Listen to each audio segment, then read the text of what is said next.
This episode is brought to you by ESPN.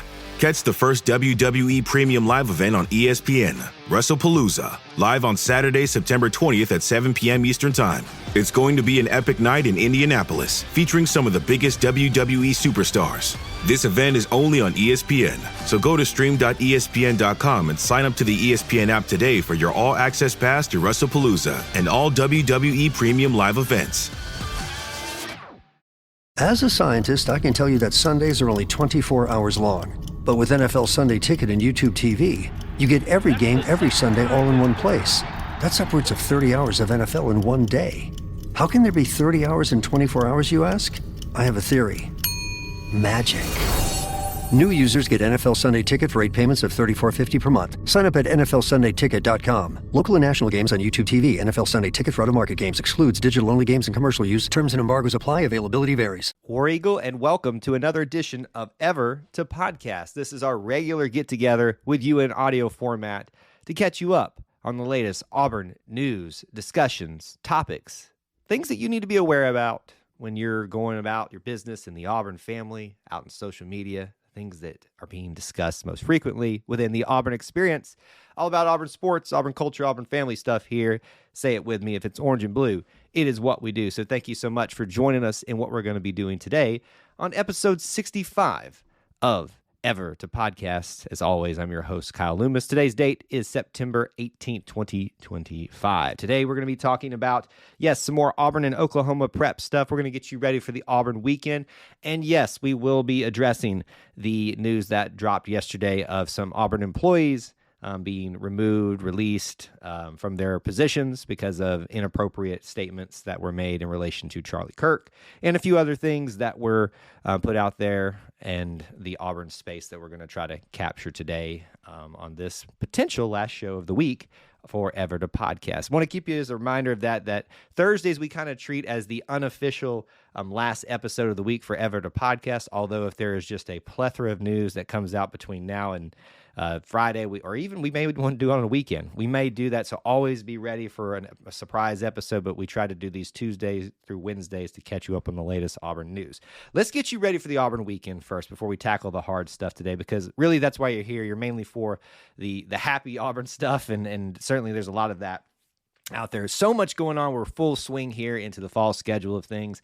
Here's everything that you have to look forward to in Auburn sports this weekend, and you need to be paying attention to. Starting tonight, Auburn volleyball will take on UAB in Birmingham. Soccer is out at their own place at the Hoppa, as I call it, not the Auburn Soccer Complex, as it's formerly known, but I call it the Hoppa. That's what they need to name it to. Texas A&M hosting them for SEC play, which would be their first SEC competition at home.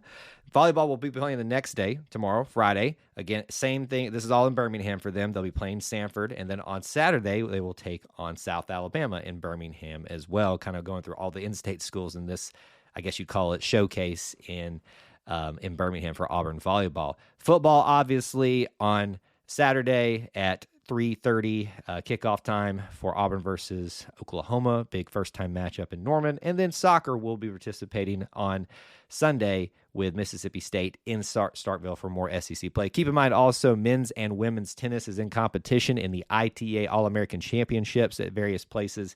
They're at different locations, so you can probably see some updates about them if you're interested in Auburn tennis. So that is your Auburn weekend, things that you need to be looking forward to, paying attention to, and listen out for your updates. We are going to talk about the football aspect, which you're mainly here for, but we are going to talk about these subjects within the Auburn experience, whether they're good, they're bad, all that kind of stuff. And yes, I know this probably makes a lot of you uncomfortable because you'd rather us not get into what can be perceived as a political conversation. But this is not a political conversation. This is a right and wrong conversation. So we've already addressed it on various content about our feelings about the assassination of Charlie Kirk.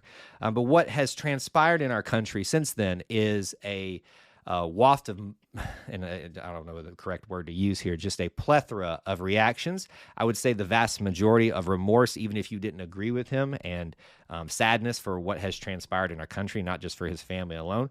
But the problem that we have in our society is there is a group of people and groups of people, I would say, just subsects of our society that think it's okay to celebrate a political assassination, and that yes, you are allowed to have free speech, but there are still consequences for your free speech. Just because you are free doesn't mean that you don't have consequences for that.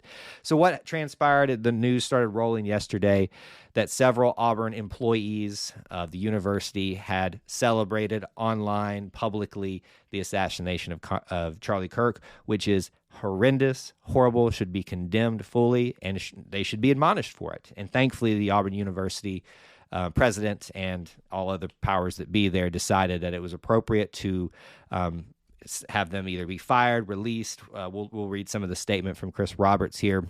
So while I do understand people not liking this in some regards, and there are certainly bigger conversations that we can have about that, there are consequences for your actions, and some people have not been taught that and have not learned that lesson. And hopefully there will be lessons learned from this if they're actually going to take this to heart and learn how they can be better humans and better Auburn people. Because let me just, before I read President Roberts, actually I'll save that for the end, a part of the Auburn Creed that we all need to remember today.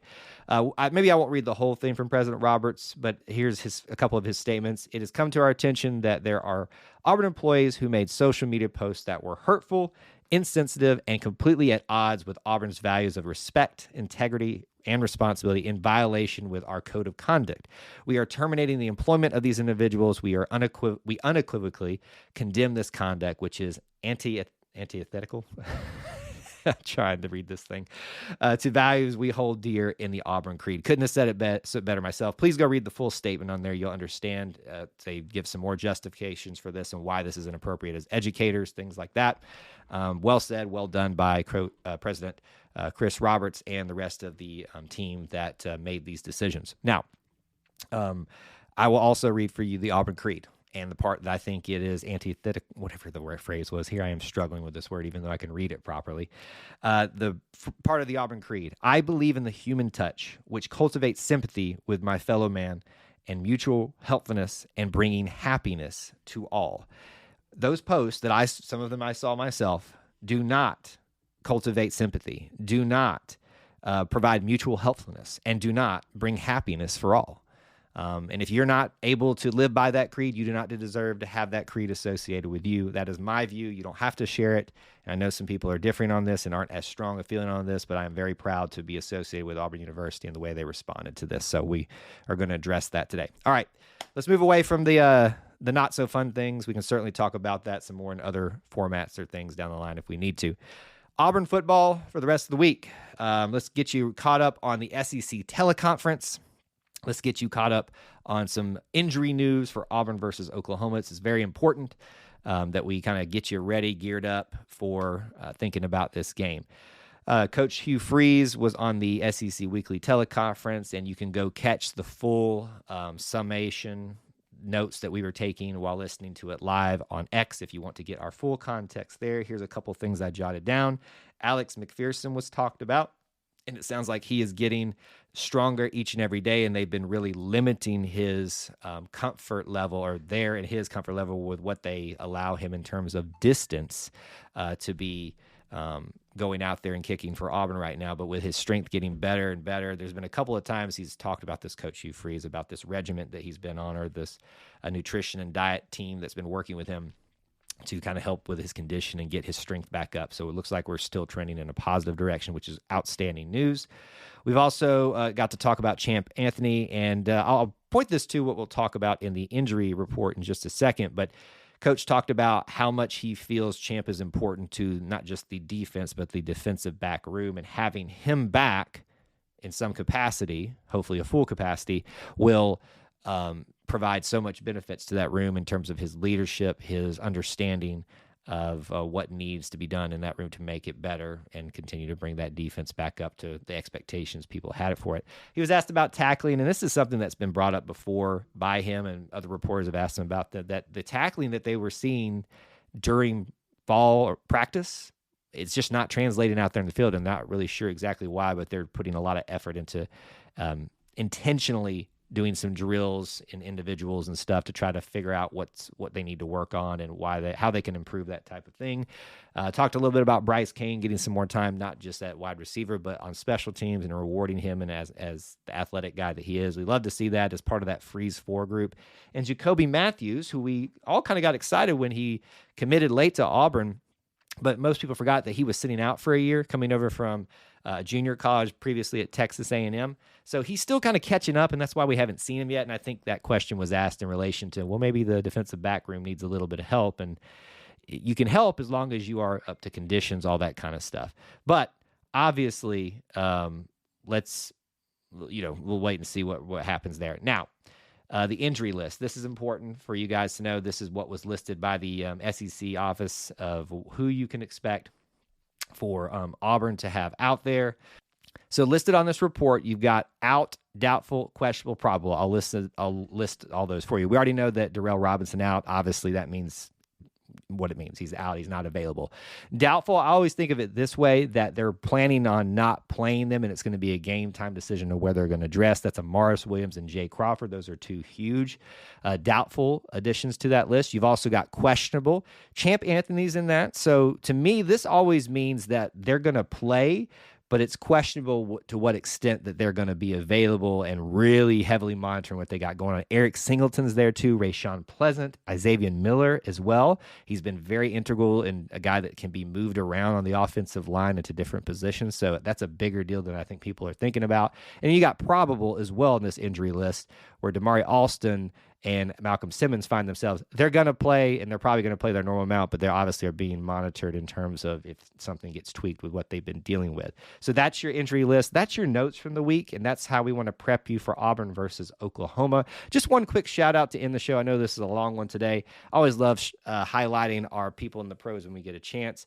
WNBA legend and Auburn legend DeWanna Bonner has just made it second in rebounds in WNBA playoff history, passing to Mika Catchings. That's a really cool honor. We know how important she is to Auburn women's basketball and Auburn basketball history, and love continuing to see her make her story even bigger in the WNBA. That's going to do it for this week on Ever to Podcast. Thank you so much for tuning in with us. We'd love to have you on our preview and prediction show Thursday nights tonight, if you're listening to this the same day it came out, at 8 p.m. Eastern time. It's a live interactive show, which ends with us all giving our score predictions, which have been more well thought out. We'd love to see you there. Stay tuned throughout the weekend for plenty of content, for plenty of other things out there in terms of shows, live streams, stuff like that, and enjoy the Auburn weekend ahead of you. We appreciate you being here, and as always, we want to remind you to do justly, love mercy, and walk humbly with God. War Eagle.